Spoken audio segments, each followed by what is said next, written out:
Programa de filosofía por televisión. Ustedes se preguntaron por qué estamos aquí. Yo existo porque pienso. El hombre piensa. Es el lugar en el cual todos los saberes son pensados. Descartes es un héroe del pensamiento. Es difícil enfrentar las grandes cuestiones. Es un libro de Jean-Paul Sartre, Crítica de la razón de Hegel. Esta es la historia de la filosofía de Hegel. Eterno. La filosofía es la totalidad de lo real, porque piensa. La totalidad de lo real. Encuentro 8. Filosofía y praxis. ¿Qué conceptos toma Marx del pensamiento de Hegel? ¿Qué es el materialismo histórico? ¿Cuál es la función de la filosofía según Marx? ¿Qué entiende Marx por crítica?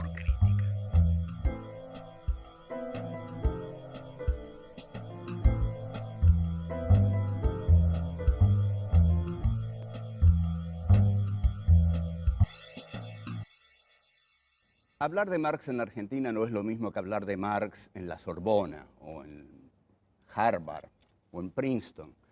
Hablar de Marx en la Argentina es, para mí, por ejemplo, tener un poco de miedo, o recordar el miedo. Acá, en una denominada lucha contra el marxismo internacional, se mató a demasiada gente. Marx y el antimarxismo y la lucha contra la subversión marxista fue ejercida con una impiedad y una crueldad nunca vistas entre 1976 y 1983. De modo que, como yo estuve aquí en esa época, puedo decir que jamás imaginé que en algún momento iba a hablar de Marx en televisión. Pensé que no iba a hablar de Marx nunca. De hecho, durante esa época se quemaban los libros de Marx porque si grupos de tareas entraban en la casa de alguien y encontraban libros de Marx, ya tenían suficiente motivo como para hacer desaparecer a esa persona, matarla, en fin, internarla en el más profundo de los infiernos, de la tortura, etcétera, etcétera. Es decir que tiene su historia Marx en uno. Por otro lado, siempre eso fue una atrocidad histórica, y como no es eso lo que vamos a dar, sino que vamos a dar el pensamiento de Marx, quiero decir que es una especie de júbilo de la vida democrática argentina que yo esté dando Marx en este programa. Así que tomémoslo así. Marx es un pensador fundamental de la historia de la filosofía, del pensamiento económico. De hecho, El Capital es, junto con La riqueza de las naciones de Adam Smith y Los principios de tributación de David Ricardo, los 3 libros fundamentales en economía. Karl Marx es un discípulo de Hegel, es el más brillante protagonista de la izquierda hegeliana. Tenemos que ver, ante todo, qué conceptos de Hegel toma Marx. Es decir, Marx, como discípulo de Hegel, todo discípulo toma de su maestro en determinadas cosas. Luego, lo deseable es que supere a su maestro o lo deje atrás, es decir, porque si no va a ser toda la vida un comentador de su maestro. En fin, la relación maestro-discípulo es conflictiva. Pero Marx no vivió toda su vida repitiendo a Hegel, sino que por el contrario, desarrolló una propia teoría en lo económico y en lo filosófico, y sobre todo en la filosofía de la historia. El concepto fundamental que Marx toma de Hegel es el de la negación en la historia. Esto es la dialéctica. El concepto hegeliano de dialéctica es lo que toma Marx. Y Marx lo asocia, y esta es una originalidad tremenda de Marx, muy fuerte, asocia este concepto de negación con una determinada clase social, que es el proletariado. Marx toma de Hegel el concepto de negación porque el proletariado va a negar a la burguesía.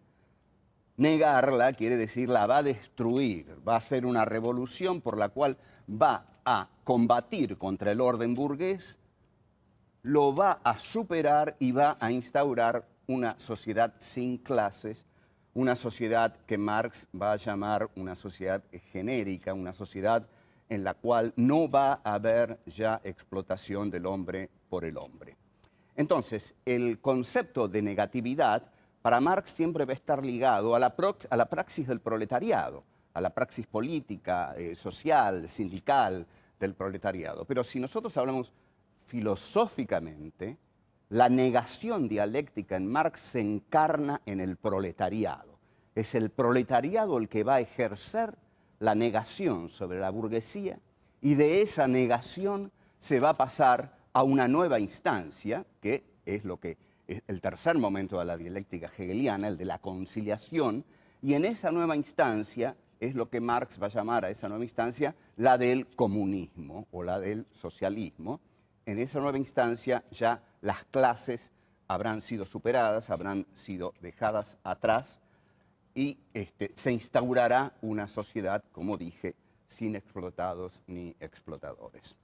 Esto es fundamentalmente lo que Marx toma de Hegel, junto con algo que tenemos que recordar, que ya habíamos dicho que toma, que es de la dialéctica del amo y el esclavo, que como vemos es una fuente inacabable de recursos para todos los filósofos.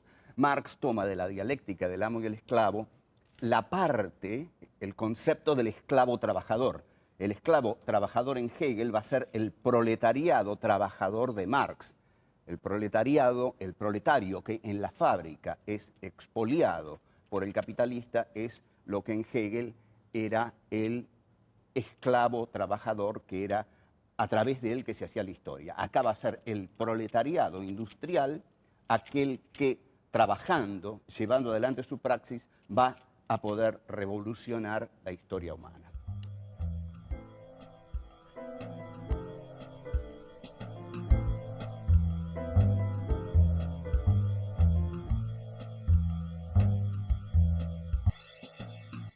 El materialismo histórico es la concepción que Marx tiene de la historia. Marx piensa a la historia como una materia porque, esto lo habíamos visto, la materia es ese elemento con el que trabaja el proletariado. Su filosofía es llamada materialismo histórico porque estudia lo concreto de la historia, digamos, las relaciones de producción, las clases sociales, los conflictos sociales, las relaciones políticas, los conflictos políticos. Todo esto, todo digamos, el infinito orbe de la materialidad de la historia es la materia de justamente esta concepción de la historia que es el materialismo histórico y que Marx desarrolla en varios libros, en el Manifiesto Comunista de 1848, que es un libro que traza justamente una filosofía de la historia. Nosotros vamos a ver qué se entiende por una filosofía de la historia y, bueno, también está presente en el Capital, en los textos, en los Grundrisse, que son los elementos de economía política. Pero digámoslo así, el materialismo histórico es ese pensamiento que se ocupa de encontrar en la materia histórica, la materia del pensamiento. El pensamiento piensa la materialidad histórica. Pensar la materialidad histórica le da contenido a ese pensamiento.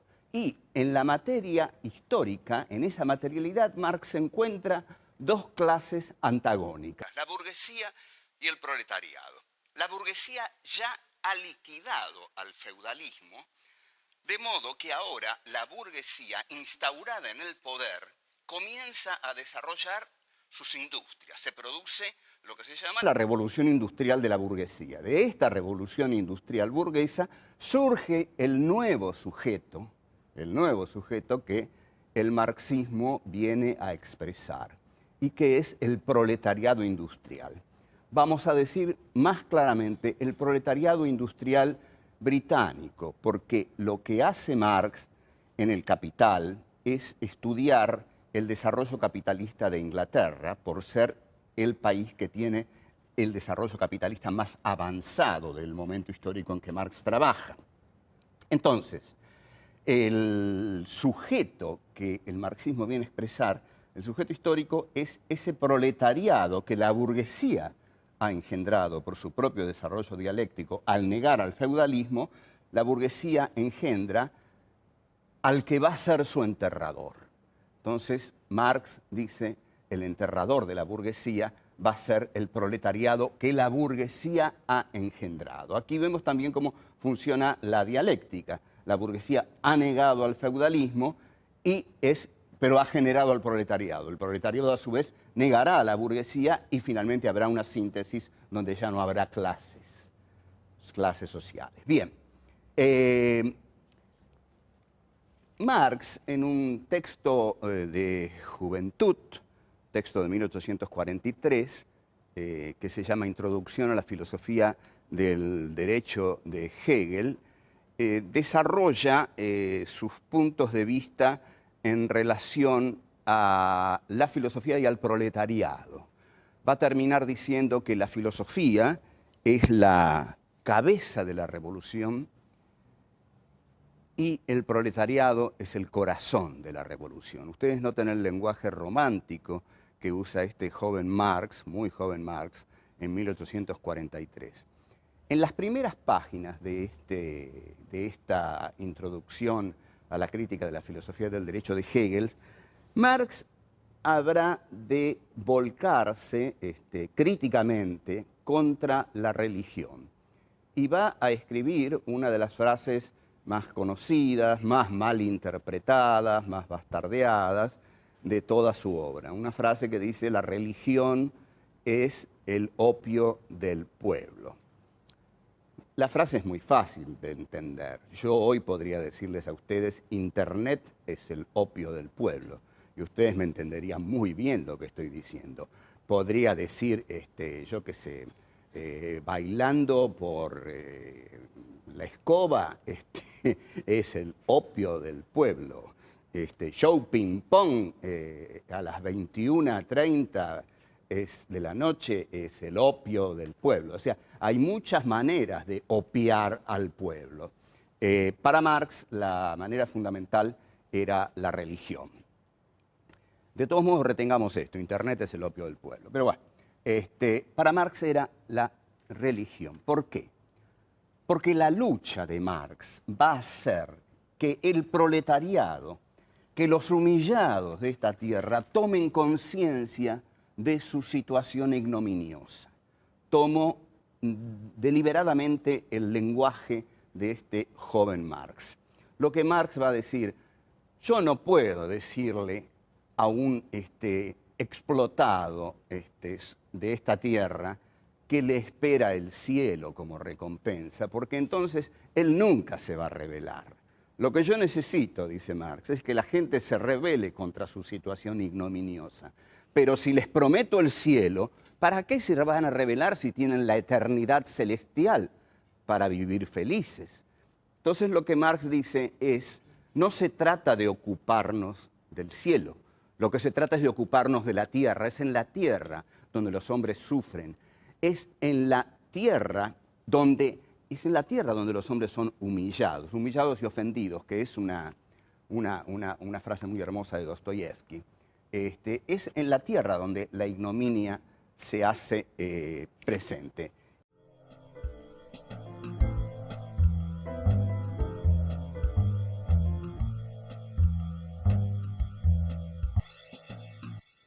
Si la ignominia se hace presente en la tierra, la lucha por superar la ignominia se tiene que dar en la tierra.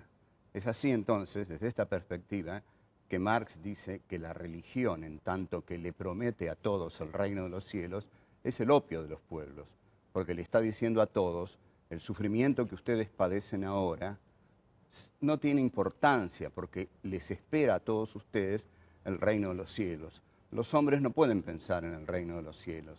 Los hombres no pueden esperar a que vengan, diría Marx, los buenos curas a decirles que todo sufrimiento será recompensado en el más allá, porque la lucha tiene que ser dada en el más acá.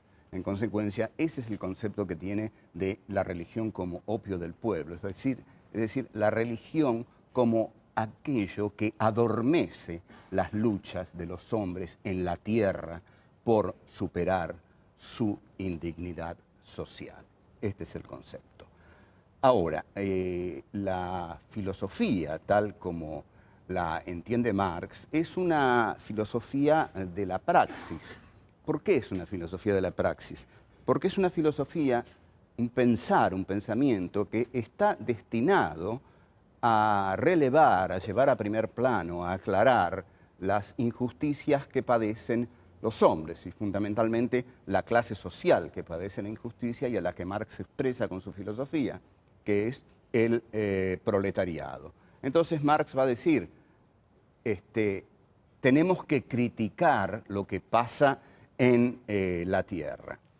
La filosofía de la praxis lo que plantea es que hay que revolucionar las estructuras por las cuales los hombres son sometidos. Y esas estructuras, finalmente, en su gran formulación que va a dar Marx en El Capital, en 1867, en su gran obra El Capital, son las estructuras, son las relaciones de producción, el sistema de producción capitalista.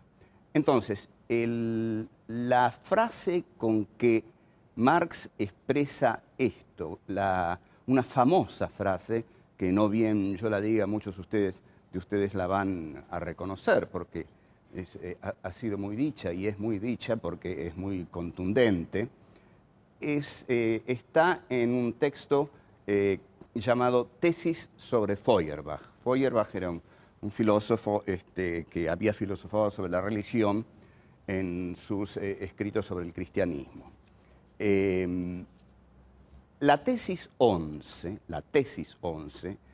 es la más famosa de todas y es la que expresa más acabadamente el pensamiento de Marx. Marx dice en su tesis 11 sobre Feuerbach, hasta ahora, de un modo u otro, los filósofos se han encargado de interpretar el mundo. De lo que se trata es de transformarlo. Esta es la filosofía de la praxis. La filosofía de la praxis es aquella que pone el pensamiento al servicio de la transformación de la realidad.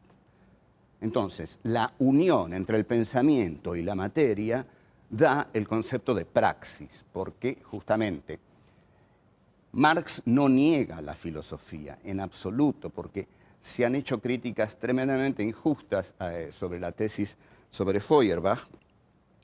No crean ustedes que todo lo que yo voy a decir de Marx es a favor de Marx, al contrario, cuando llegue el momento le voy a dar con un caño, quédense tranquilos, los que estén preocupados por eso. Yo tengo muchos puntos de disidencia con Marx, pero esto, digamos, yo lo estoy exponiendo. No todo lo que yo expongo estoy de acuerdo con eso. Lo que pasa es que uno expone las cosas con pasión porque de algún modo está enamorado de los grandes pensadores de la filosofía, porque todos han sido grandes.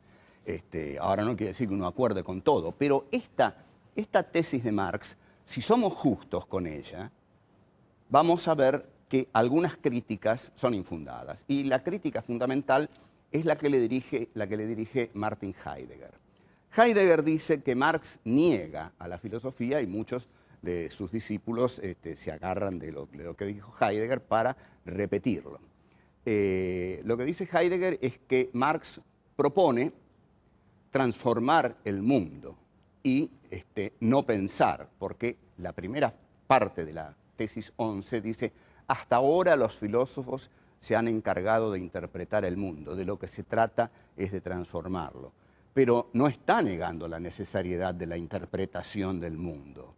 Al contrario, hay que transformar el mundo, pero para transformar el mundo hay que interpretarlo.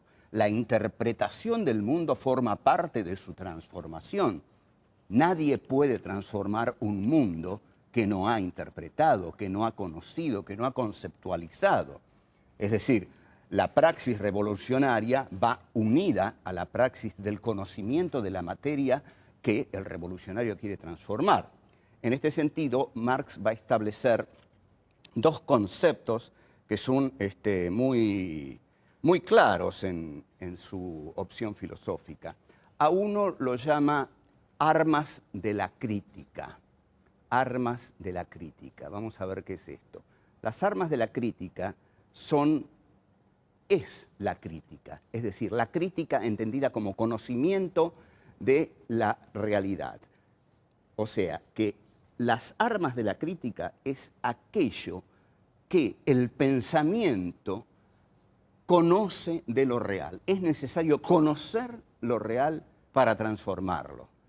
En realidad, voy a decir que el conocimiento de la realidad se da en la medida en que se la transforma. Son dos decursos que van paralelos.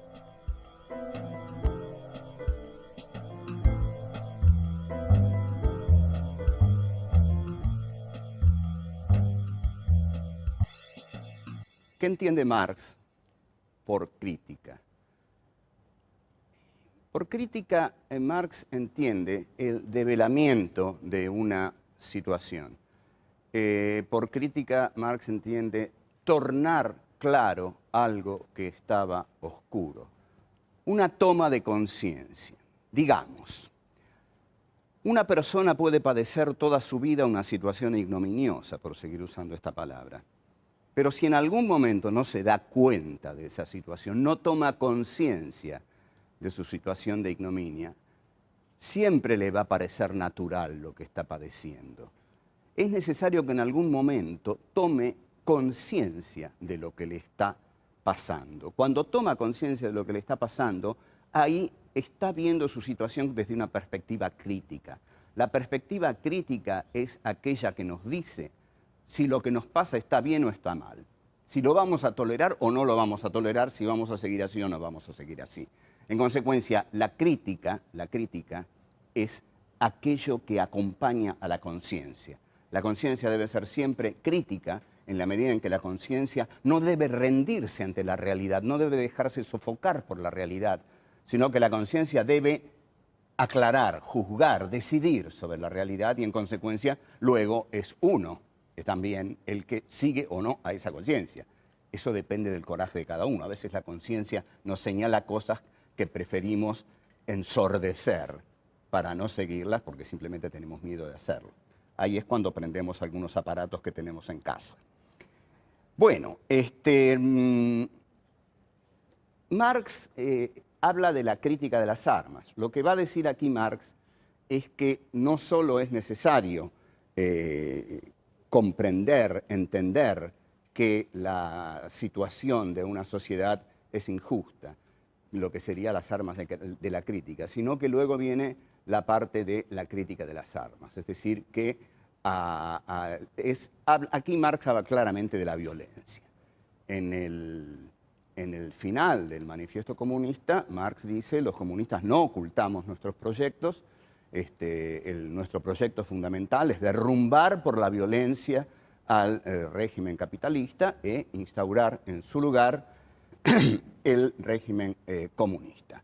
Esto es lo que Marx va a llamar la revolución. Es muy importante en este punto porque la violencia es un tema muy difícil de tratar, y alguna vez quizás, si tenemos suerte, podríamos dar un curso que se llamara Pensar la violencia, porque en un país que ha sufrido tanto la violencia como la Argentina, es fundamental que la pensemos, en primer lugar para que deje de sufrirla, para que no la tengamos que seguir sufriendo. Lo que Marx va a decir, y esto es muy importante, es que la violencia siempre va unida a las masas.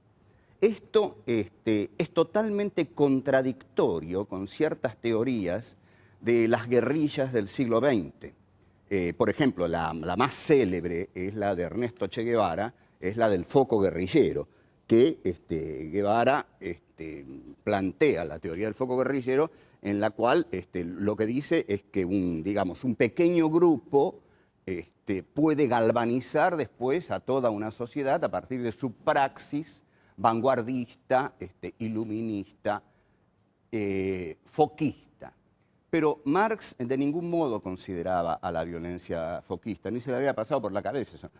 Para Marx la violencia es siempre la violencia de las masas. La violencia se encarna en las masas. En este sentido entendieron muy mal a Marx o no fueron marxistas quienes incurrieron en la violencia foquista. Marx siempre habló de una violencia que fuera acompañada por las masas, es decir, por el proletariado, en el caso de él. En cuanto a Ernesto Che Guevara, voy a decir algo que considero definitivo.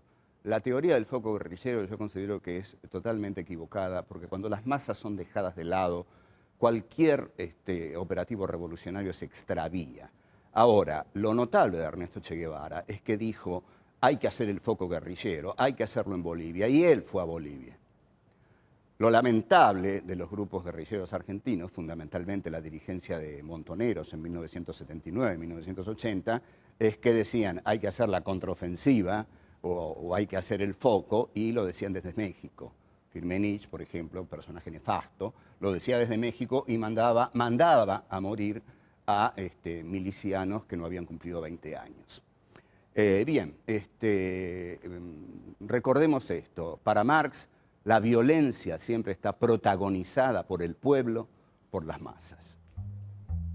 Hasta luego.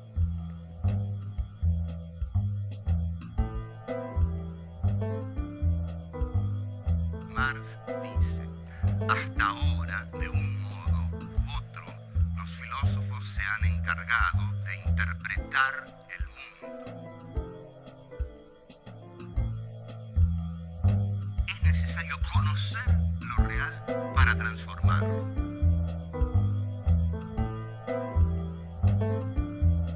Es en la tierra donde la ignominia se hace presente.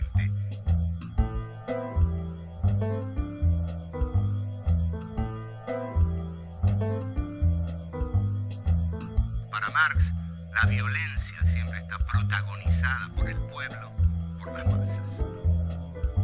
Luego.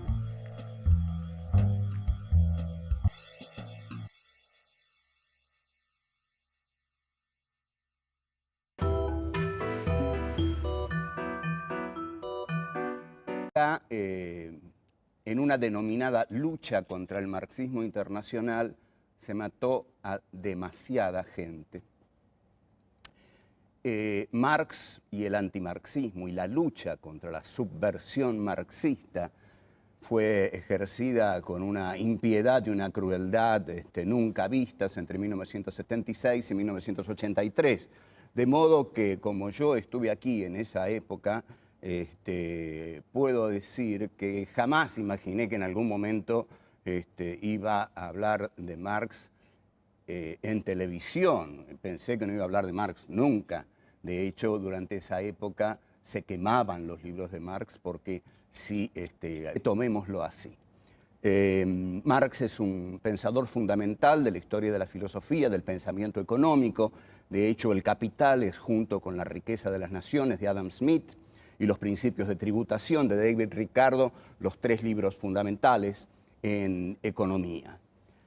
Karl Marx es un discípulo de Hegel, es el más brillante protagonista de la izquierda hegeliana. Tenemos que ver, ante todo, qué conceptos de Hegel toma Marx. Es decir, Marx, como discípulo de Hegel, todo discípulo toma de su maestro en determinadas cosas. Luego, programa de filosofía por televisión. Ustedes se preguntaron por qué estamos aquí. Yo existo porque pienso.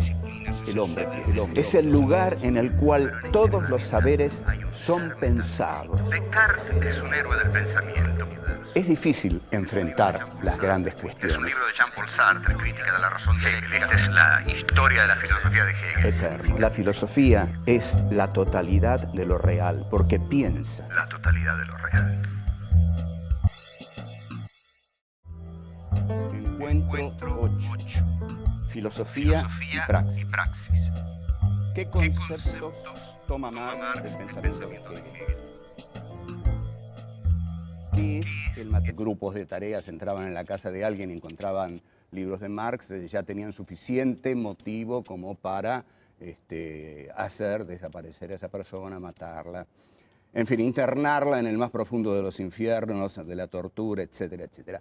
Es decir que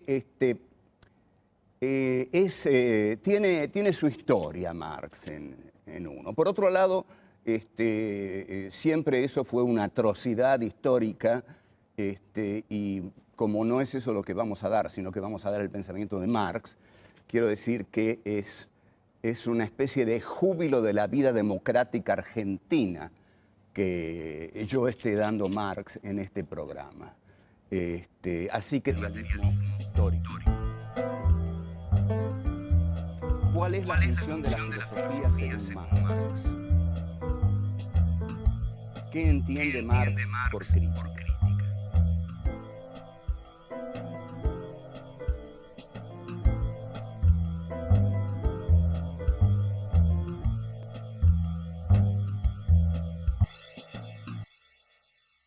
Hablar de Marx en la Argentina no es lo mismo que hablar de Marx en la Sorbona, o en Harvard, o en Princeton. Hablar de Marx en la Argentina es, para mí, por ejemplo, tener un poco de miedo, o recordar el miedo. Acá